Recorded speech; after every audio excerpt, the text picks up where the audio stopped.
Mira, chicos, ¿qué hemos hablado hoy? Yo estos días conversaba, creo que con Ribeiro, pero tú oyes a la gente teorizando en esos grupos, gente que a lo mejor no tiene la calle que hay que tener a veces para entender situaciones. Entonces, hablando de variables importantes, porque por supuesto la teoría es importante. Cuando usted va a un manual, lo que tiene que tener claro es que existe una capacidad que puede ser BTU en vatios, kilocalorías.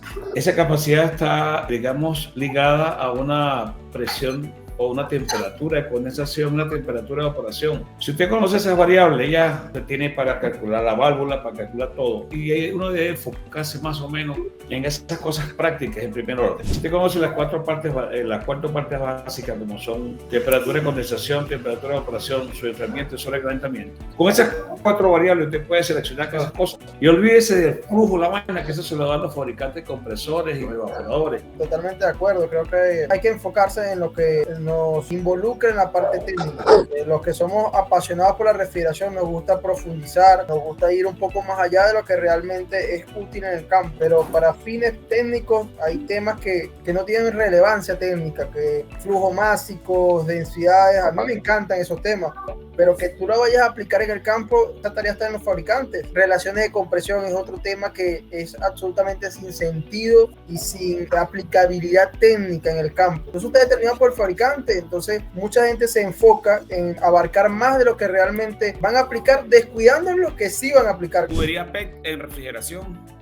¿Qué opinan ustedes de eso, tío Manuel? Bueno, yo precisamente hoy estaba haciendo una instalación. El cliente solicitó que fuera con tubería PET porque ya ha instalado otro sistema en los supermercados y le ha funcionado. La ventaja es que es muy fácil de trabajar, sobre todo para tendidos lineales y con poca dificultad, porque como tienes que trabajar con un tendido único, entonces cuando hay muchas dificultades, muchos dobleces, que tienes que pasar por zonas incómodas, no es nada sencillo trabajar. Creo que puede ser una alternativa viable en ciertas condiciones, pero no sustituye el cobre. Tiene ciertas limitantes, como que la temperatura máxima de trabajo son 60 grados, tienes que tener algunas consideraciones especiales. En la parte de climatización, como los mini split, por ejemplo, las tuberías forman parte del sistema frigorífico, no es simplemente que transporta el refrigerante. Las tuberías tienen una función de que actúan para asegurar un sobrecalentamiento útil, un sobrecalentamiento total estandarizado. Entonces ya cuando tú cambias por un material que tiene un menor coeficiente de transferencia de calor,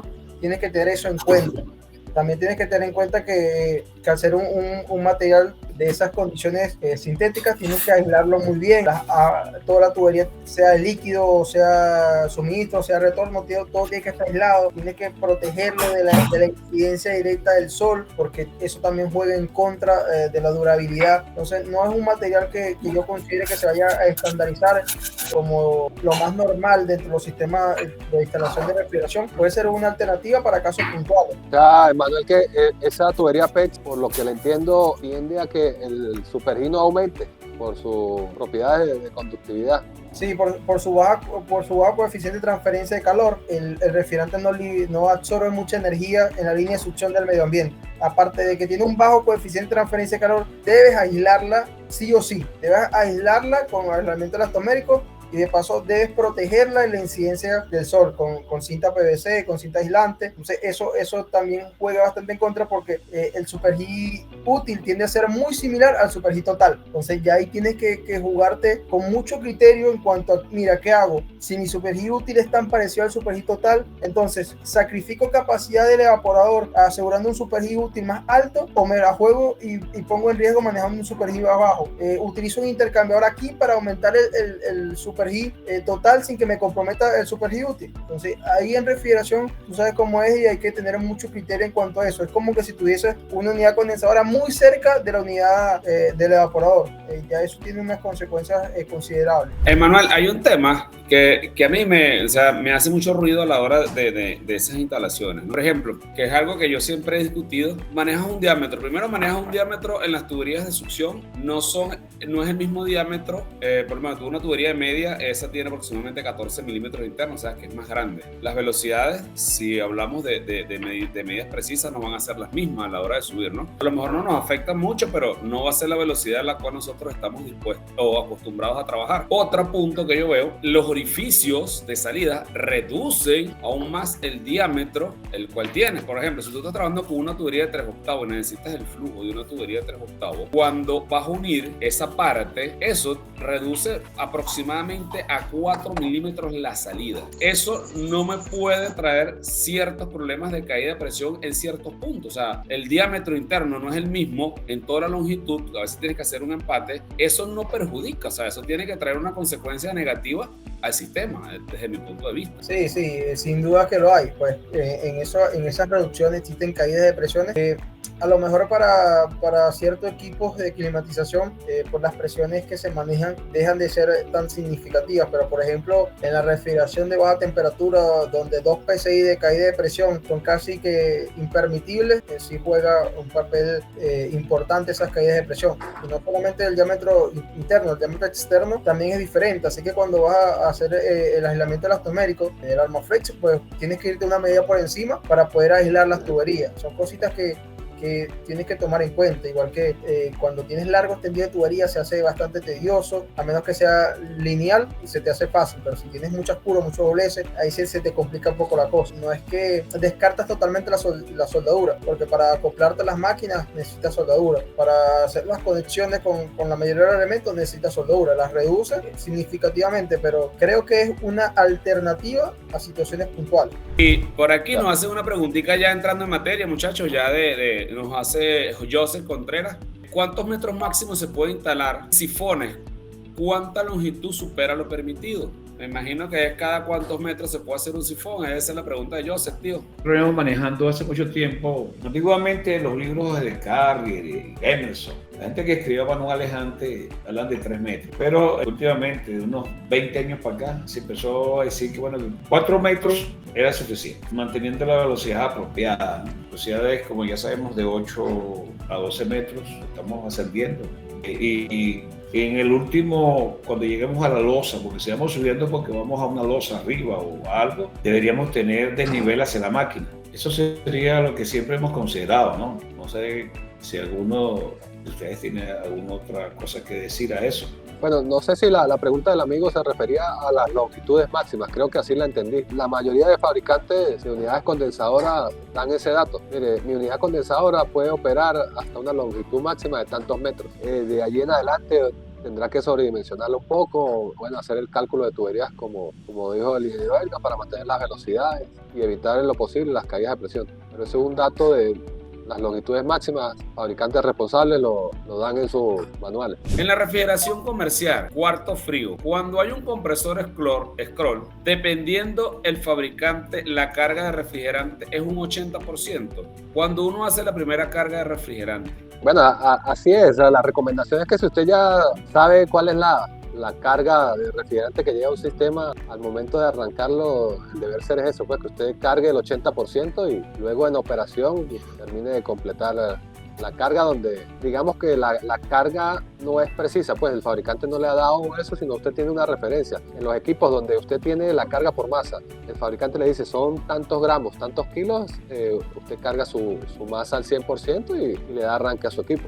Creo que él se refería específicamente, eso lo patentó Copeland, que es el ASTP, Sistema Avanzado de Protección de Temperatura, el scroll. Esos equipos son de climatización, y a pesar de que el fabricante te dice, mira, este es mi carga de refrigerante, muchos técnicos tenían la costumbre de comenzar la carga con el 30, 40% y ir completando en funcionamiento. Eso es una mala práctica. El fabricante, para cuidarse en salud, añadió este sistema y te especifica que nunca debes arrancar el sistema con menos del 75-80% de la carga. ¿Por qué? Porque el térmico interno lo que va a hacer es abrir el sistema de compresión, va a dejar de comprimir, va a seguir funcionando la parte eléctrica, pero no va a haber compresión, la parte mecánica va a estar deshabilitada, y si funciona así mucho tiempo se va a recalentar la bobina y se va a abrir eléctricamente la protección interna térmica del bovino y se va a apagar el compresor. En una caja de baja temperatura se puede encender y poner la temperatura de parada a la que deseas, o se debe ir colocando paradas a temperaturas parciales por encima de la deseada para evitar deformaciones en los paneles o el piso. Cuando tú tienes, por ejemplo, piso de mampostería, eso hay que hacerlo con cuidado.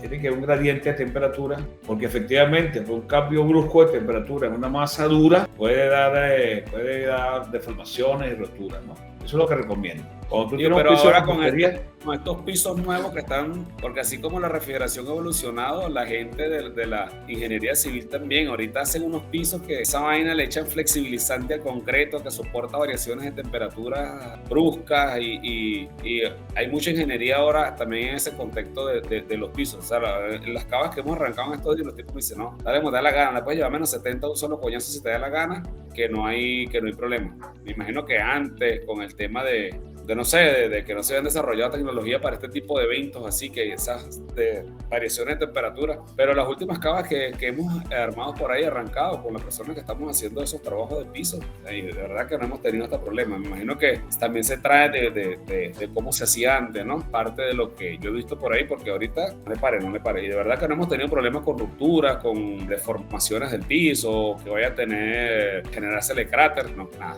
Aparte mucho flexibilizante, mucho químico en el concreto. Ahora utilizan la fibra de vidrio como un compuesto que también hace que el concreto sea más resistente a esos cambios bruscos de temperatura. ¿Cómo sería el proceso de bajar la temperatura al punto de trabajo? hacerlo por etapas, porque acuérdate que es un cuerpo sólido y tiene un gradiente de temperatura. Tú lo que quieres es que el piso se vaya enfriando, digamos, de manera pareja. O sea, obviamente lo primero que se pone en la parte de arriba. Entonces lo que no quieres es que puedes enfriar tan rápido que vaya a haber diferencia de temperatura en el concreto, que es lo que puede producir una fractura. Acuérdate que mientras más duro el material, más fácil se rompe. Lo otro que se utiliza en las cavas cuando se proyectan bien son las válvulas descompresoras. Anteriormente se veía como que el piso era un elemento inerte dentro de un sistema de refrigeración. Incluso nosotros despreciábamos mucho la fabricación del piso o la elaboración del mismo, asumiendo que el encargado era el de obras civiles. En realidad, el encargado de una estructura de ese tipo es el ingeniero civil. Pero ahí juega lo que es el ingeniero, la parte de la dureza. Eso se llama punto plástico y punto elástico.